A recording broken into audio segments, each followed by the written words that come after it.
Lipun channel bu mityeng tabiriba khwai tarabu channel asigi maikeidagi taramna okseri iramdamgi oiba phungawari loinana tonghan tongan furup kanglupki wari masa kayama channel asina miyamda lepa leitana khudol tamjari loinana channel asibu hena mapung phana bagidamakta adom-adomgi thaujal nizari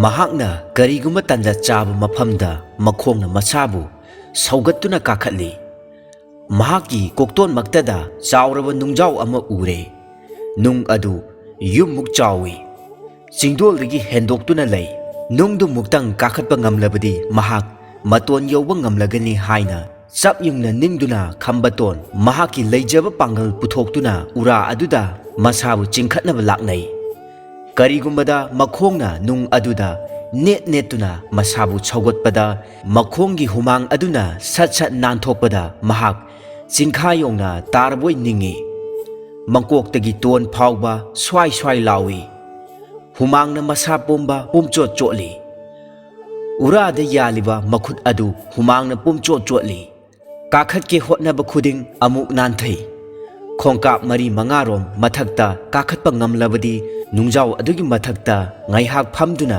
pothaduna hippa yagani khanduna khambaton mamit mana chejet usinduna makhong makhutki thongna puthoktuna kakhatli mahak uchinna chinna nungjau adugi mathak yore hek yowbaga mahak nung aduda ngek launa phamthai nung adu yummuk chawbana mahak irai laina challi Khambatona phamduna ngaihak awaba pothagi khanbani adubu mahak hek phamthabada mahak tumkhre wakhal tadana wanthaduna laikhre mahak kayam kuina maphamduda wakhal tadana leirurabage haiba mahak khangba ngamde adubu mahakna wakhal tarakpa matamda pumam-mamduna leirammi ahing oire haiba mahak khangi adubu mahakna leiriba mafam adu karino haibadi mahak khanglude adubu mahakna haiphet leiduna yengluba matamda wanglaba ching adugi mayayda leiba nungjau adugi mathaktani haiba mahak khanglakle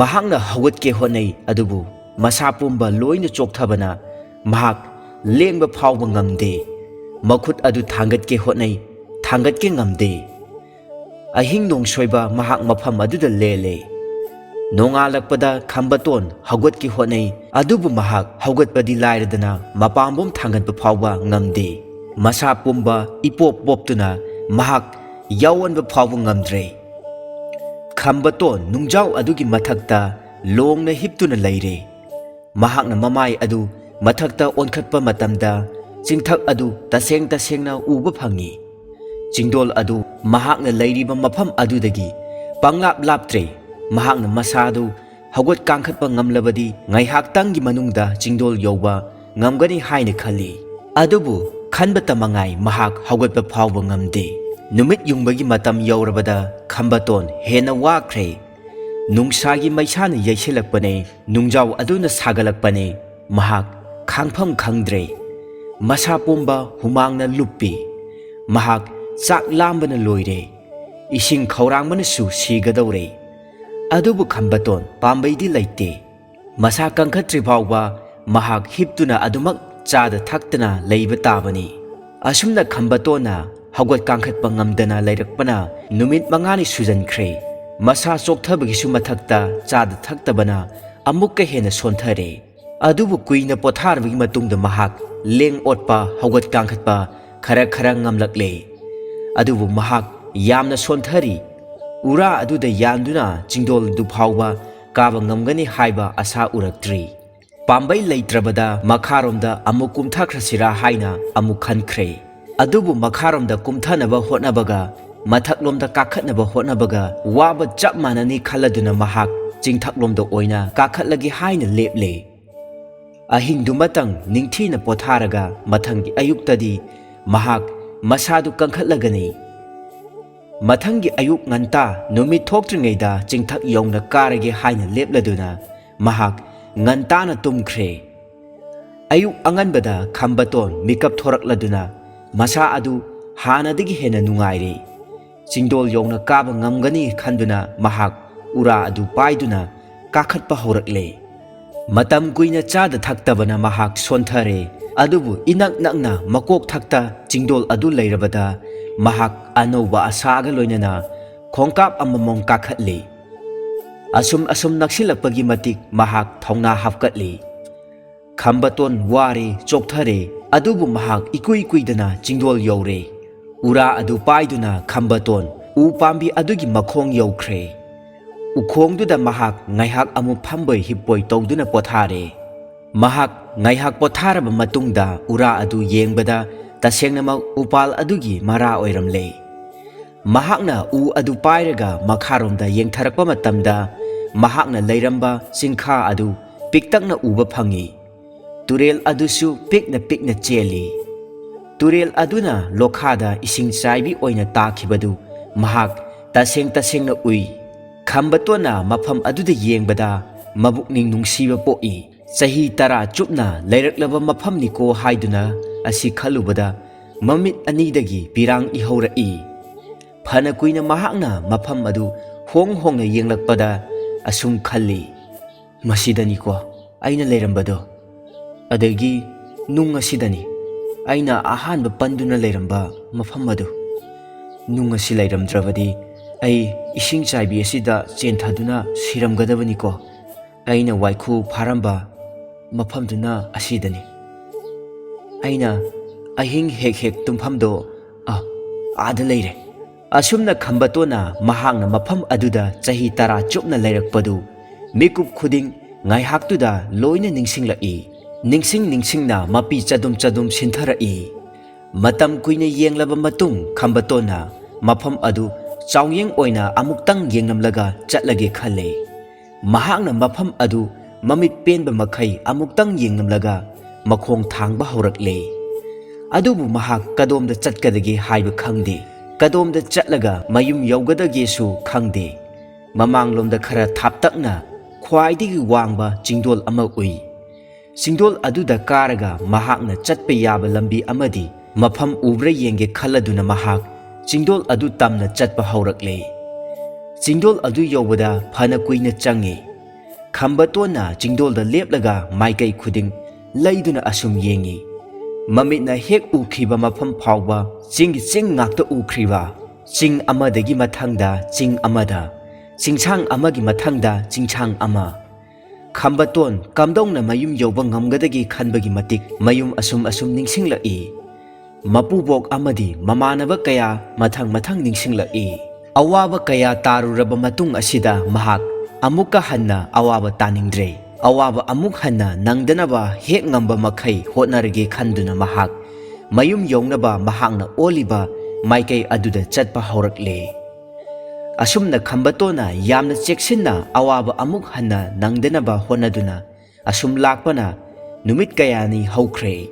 Mahakna thengnaba uhai wahai chai thengnaba ising thai ahing oirabada mafam chaba yengduna yari i.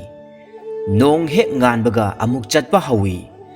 Asumna singsang kaya chalakle chinglon kaya lalakle adu phawa tampaki lam amata ubu phangde. Yengki maikaida chinglon pareng singsang pareng leibadamang ui. Handakti khambaton yamna cheksinna khongpham khuding yengna thangi. Khongthang khuding cheksinna thangi. Soida ngamdanaba hek ngamba makhai hotnai. Asumna chalakpana numit kayani haukhre. Mayum yongningbagi wakhalna mahak pothaba naidana chatli. Nongma ayu anganbada khambatona chingdol amada asum chatli. Khanghaudana arapada nupi ama sampuduna chatpa ui. Matomta matam kuina leirakpana taibang mi amata uraktaba matam kuirabani. Khanghaudana taibang mi ama chatpa ubada mahak nungaibana haifam khangde. Mahak thoina khaluba tawdana nupi adugi manakta chensilli. Nupi adu hairit pambi amagi makhongda hairit hektuna leirammi. Khambatona nupi aduda asumna hanglammi. Ima nahak kadaidagino mafam asida kari dauribano. Nupi aduna khummi. Ibungo imadi singsang asida leibani. Imane hairit hekli. Se nangsune ama saukse. Khambatona hairit adu lauraga chai. Nupi aduna makha tana hanglaki, Ibungo, nahakti mi tadaba chingsang asida kari dauribano. Ima, ay sangay theldagini. Sahi kayagi mamangda aina angang oiringaida singda sing chanba lakhibani. Singda sing chanba lakhibadagi lambi lamhangna duna singsang sinba thungna chatlure. Surungda kaya ama lairure. Awaba kaya su tarure. Ngasi aina hingduna lairibasi tasengnamak angakpa amani. Ay nahana siramlagadabani. Ay amuk hanna awaba tadanaba kamdongna yum yongna chatsige haiduna asum chatsaribani. Adubu chatliba makai yum yauba laite. Kadomda chatlaga yum yaugadagi haibadusu ay khangde. Ima, nahangna kariguma khangnabadi nasada yum yongnaba lambi amukta takpiyuba. Nungsida ibungo chahi kaya chupna sa kaitana thallaba suklaba singlak asida awaba kaya thengnaduna leiraklaba ko. Ho, lau ima takpige. Imagi tung ilau. Asi hairaga nupi adu chatpa haukhre. Khambatonsu nupi adugi matung induna chatli. Asum chatna nupi aduna khambatona tai. Tu, ibungo, yengo, adagi chingdol si ubra. Masidagi khong macha ama chenthariba asina loknung asida turel oina cheli. Turel asi waikhu achau lei haiduna waikhuro kawido. Masida kanagumana changlurabadi amuk hanna hingduna halakpa ngamnuroidabani khanguko. Ima, ay masida waikhu chaduna chahi tara leirurabani. Laibak phaduna laigi nongdamna ay amuk halakpani ima. Is, ibungo, naraibak phaidako. Waikhurok asida changluraga hingna halakpasi nangna tomtani. Masidabu siraktrabadi nangne amuk siraroi. Karimta nungsa thiruraganu ibungo. Aduga yengo, tu, arapada lairiba chingdol asi ubra. Pal asidagi asom wang marumda chingdoldagi hut leithakhibromda chingkhongdane surung achauba ama leibani. Maduda changkhraba mi sa san adudine amuk hana tholaktrabani khangu ibungo. Ima, hingchabagi surung adura. Hoi mane ibungo. Maduda chauraba hingchaba ama leibani. Madudabu changkhrabadi hingchaba adugi khayata taba soidrabani. Mamangaida singsang asida mi kaya ama khundarami. Adubu hingchaba adubu kibadagine singsang asi mi tadraba umang onkrabani do. Ima, ay yumdagi ahanba thorpa numiki ahing adu surung aduda changloi. Ay chahi kaya mapan thokpa ngamkhide. Hingchaba adudi sihore ima. Ay mahaki saru polang adu uraklabani. Saru polang adu aina onduna yengba matamda makoktagi makhong phawwa aigi khongkap 30 muk sangi. Mathabaki saru polang adu aigi thajin muk wangi. Amamba surung aduda ay nga ngakta chaduna hinglai. Hingchabagi yarekpham phambak aduda ay chahi kaya tumlaklabani. Is, adudi ibungo, nahak kamdongna surung adugi mapanda thorai. Ima, ay surungdagi thonglomda thorakpa natte. Surung adugi lambi lising hena phangi. Surung adugi manung amada mapandagi nungsa mangan phaurai.